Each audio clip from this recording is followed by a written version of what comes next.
This episode is about the 4 areas of leadership and what are actually all the things that go into leading people. It's a big word and it encompasses a lot. So let's talk about what specifically to be on the lookout for as you develop your leadership skills. Here's the question. How do you successfully transition into your first official leadership role, build the confidence and competence to lead your team successfully, and establish yourself as a respected and trusted leader across the organization? That's the question, and this show provides the answers. Welcome to the Manager Track podcast. I'm your host, Ramona Shaw, and I'm on a mission to create workplaces where work is not seen as a source of stress and dread, but as a source of contribution, connection, and fulfillment. And this transition starts with developing a new generation of leaders who know how to lead so everyone wins and grows. In this show, you learn how to think, communicate, and act as the confident and competent leader you know you can be. Welcome to this episode of the Manager Track podcast. This week, we're going to talk about the 4 areas of leadership. And I wanted to talk to you about this because I think there are the terms, first off, the conversation of what is management versus what is leadership. And it's a big discussion. And every time I hear this, I understand where the conversation is coming from and why it makes sense to look at leadership versus management. And oftentimes, the most common used distinction is you manage tasks in a project and you lead people, anything that has to do with people. But what actually happens in the day-to-day language and how most people that I work with talk about management versus leadership, one entails the other. So as you're managing a team, you're leading a team, it has to do with projects and work, but it also has to do with people. So for the sake of this podcast, and in most of my conversations and how I use the terminology, when I talk about managing, I'm not just talking about tasks. I also include people leadership, because a manager is usually responsible for people and hence is doing leadership tasks. So I wanted to get that out of the way. But let's talk about specifically when we talk about managing and leading people, what are we actually looking at? So I put together a list of what are some of the key topics and themes that leaders have to consider and develop and grow as they expand their influence in a leadership role. And this is in random order. So there's goal setting, meaning to look at company goals, but then breaking it down for your team and then breaking it down for individuals on your team. So it's a little more complicated than just setting your own goals that you would maybe as an IC. Motivating employees. Can you even motivate employees? And if so, in which ways can you engage them and make their work more fun, more enticing, more energy giving versus energy draining? So they want to invest and they want to grow with you and give their best. So how do you bring out the best in people? Coordinating work, actually coordinating workflows and coordinating work assignments and responsibilities.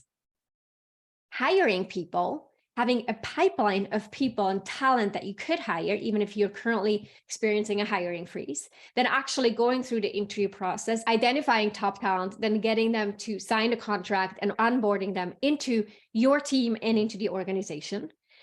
Setting expectations, not just for their work output, but also in terms of behaviors that you expect and values that you expect to be honored or cultivated on the team. Giving feedback on an ongoing basis, what we call performance coaching, as well as in performance reviews, performance management. If someone isn't performing well, how do you handle those conversations? Training someone, so helping someone learn and grow in terms of skills and competencies overall to help them elevate on your team.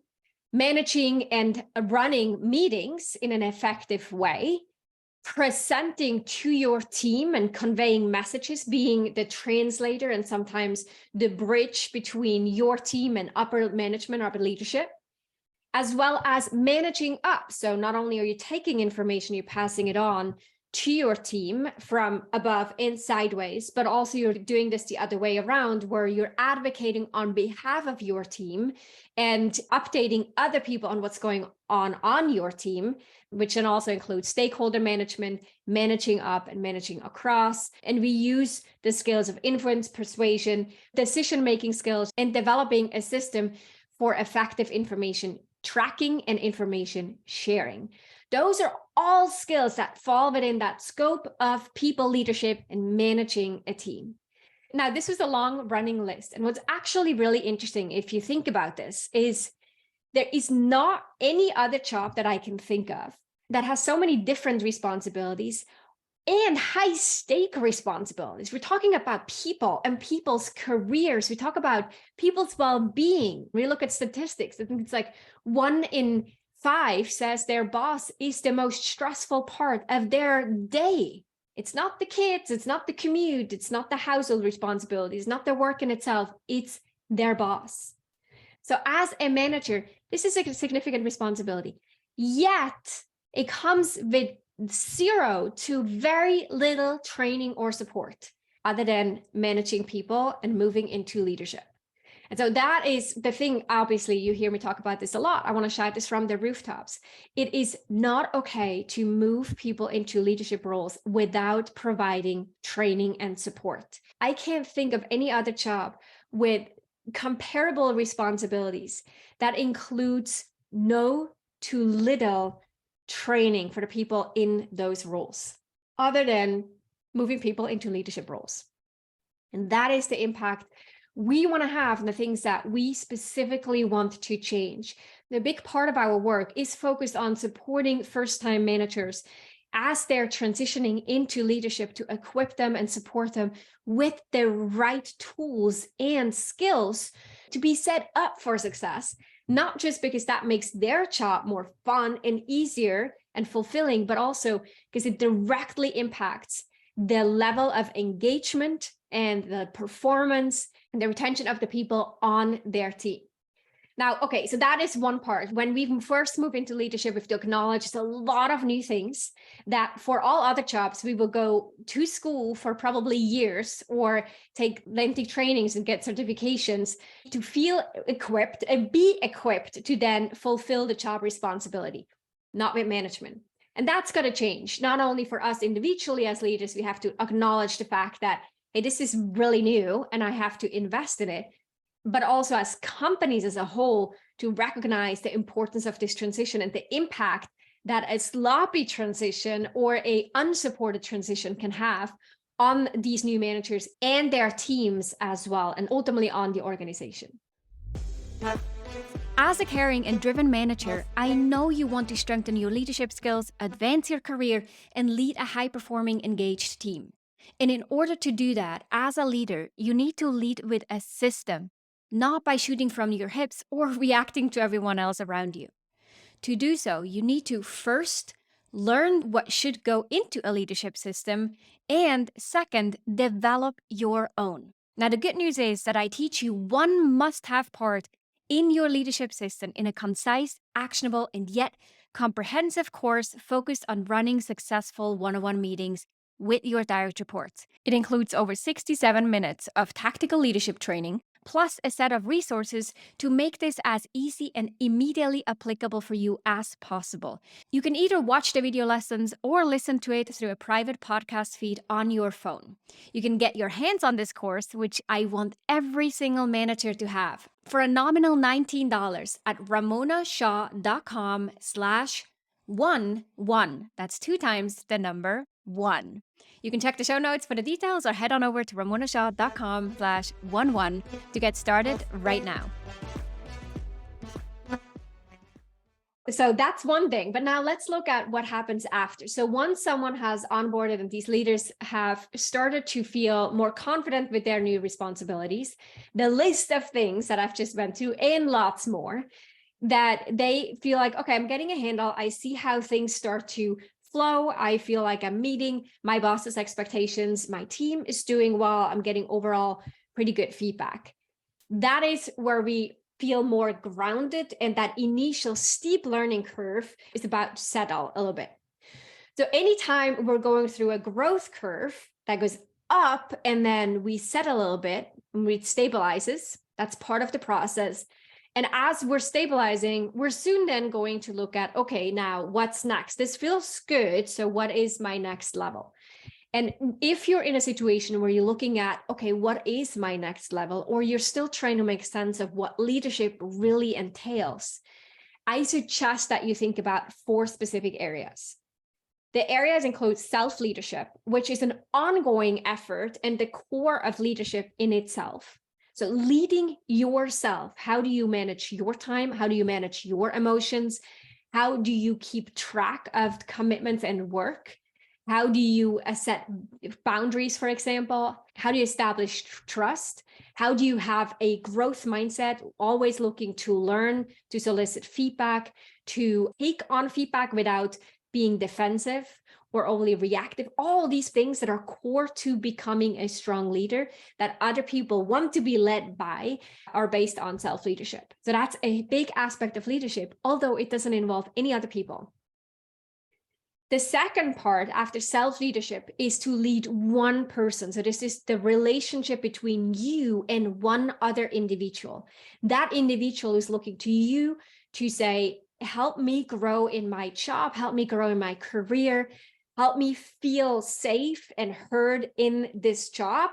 That is the expectation that employees have on their managers. So how do you meet their expectation, but also cultivate a culture or an environment where they want to and can meet your expectations? That direct dialogue, and that involves goal setting, setting expectations, performance coaching, feedback, career conversations. It involves the ongoing support with them, training aspects, and so forth. That is the second aspect. Then the third aspect of leadership is how do you manage a team? And that becomes significantly more important as you elevate as a leader. So initially, a first-time manager, you might have a small team, 1 person, maybe 2, maybe 3. And once you have 2, 3 people on a team, it starts to feel like an actual team. And the dynamic will change. You have 4 or 5 people, and all of a sudden, you start to think about, oh, how do I not become the dependent person and everyone comes to me because I established this one-to-one relationship? But how do I create a team environment where I'm just one component of it, but we're a team? And as the team grows and over time, you start to maybe manage other managers and then they have their teams. How do you run that whole department or that bigger team now at that point? That's the next level that you have to start to think about. How do you build these relationships? How do you create an environment of trust and psychological safety? How do you track decisions that were made? How do you ensure proper information flow? How do you create engagement and break down silos? How do you nurture creativity on the team? How do you prepare them for risks coming down the road? How do you set the team up so it's able to address the needs of the organization? Those are higher level conversations or topics that you have to start to consider. And for you to learn how to do this will be part of your skill building or leadership development journey. And then the fourth aspect of growing as a leader will be related to the things that you do to foster relationships with your peers and your other stakeholders. That includes your boss, your boss's boss, and other people, I want to say like higher up or in other departments of the organization. Not just to build and have strong relationships so that you could maybe be promoted in the future. That's one aspect, but more importantly, so that your team becomes integrated in the organization, that it feels like you're connecting the dots, you're able to break down silos, and you're taking a stance of, I am here as a leader of the organization, not just a leader to my team. One of the biggest issues I hear from senior leadership is that their managers, especially mid-level managers, think way too much only about their team and not nearly enough about how they can support the organization's goals and how can they work across different departments and break those silos. The aspects of building relationships really a means to an end where you're able to have information flow between teams, where you're able to work cross-departmentally, where you're able to personally connect the dots and then help you identify the right strategies for your field of expertise, your scope of responsibilities, your team, as well as start to engage in broader conversations of the organization strategies that are somewhat independent of what your team actually does. And then on top of that, as we're thinking about leading up and across, A big part of that is to advocate for your team on behalf of your team as well, and to make sure that your team feels represented in that leadership room and that they can trust you, that you have their back, that you are out there fighting the fight for your team as needed and as appropriate. So let me quickly recap the 4 areas of leadership to consider and to focus on developing are leading yourself, and that will never stop, leading a direct report, leading a team, and then leading up and across. Those are the 4 areas of leadership.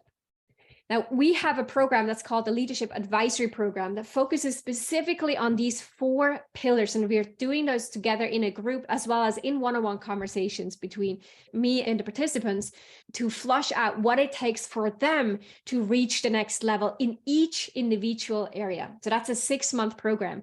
Now, if you are not new to leadership, but you have some experience under your belt and you're thinking about, yeah, okay, I get it. Those are the 4 aspects. And I want to grow, but I'm not sure how to grow in each of them. Then the Leadership Advisory Program might be right for you. I'm going to drop the link below in the comments. But even if it's not the right fit for you, or this is not the right time for you, consider what are you doing in each area. So take a sheet of paper or a digital document and write down, how are you currently supporting your own growth in the area of self-leadership? What are you doing to become better as it relates to leading yourself? Or maybe you want to start with identifying what are the areas you want to actually work on in that area. Then move on to what's going well with leading a direct report and where do you maybe have some gaps in those relationships. Do the same for how to manage a team, and then do the same for managing up and across.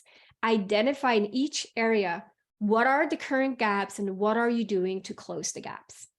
That will help you figure out what is your personal leadership development plan as you look to maybe the rest of 2023, based on the timing of the release of this podcast, or beyond whatever the time is that you're listening or watching this. Being in a leadership role is a responsibility, like we talked about in the beginning. And with that responsibility comes the requirement that you're investing in growing yourself. When you as a leader grow, everyone on the team will be able to grow as well. And just as much as it's a responsibility for you to give feedback, to set goals, it's also a responsibility for you to invest in your own leadership growth. That is an ongoing journey. Even the CEOs of big enterprises, most of them still work on their leadership goals, most likely have at least one executive coach that they work with in order to continue their growth and be able for the next level of responsibilities. That is part of the job. And I encourage you to think about this and maybe take this as a moment of reflection. Maybe this inspired you to spend a few minutes on looking at the 4 areas and identifying what is the next step for you in each of those. Thank you so much for tuning in. That is a wrap for this week's episode. I'll see you back next week on the Manage Your Track podcast. Bye for now. If you enjoyed this episode, then check out 2 other awesome resources to help you become a leader people love to work with. This includes my best-selling book, The Confident and Competent New Manager, which you can find on Amazon or at ramonashaw.com/book, and a free training on how to successfully lead as a new manager. You can check it out at ramonashaw.com/masterclass. These resources and a couple more you'll find in the show notes down below.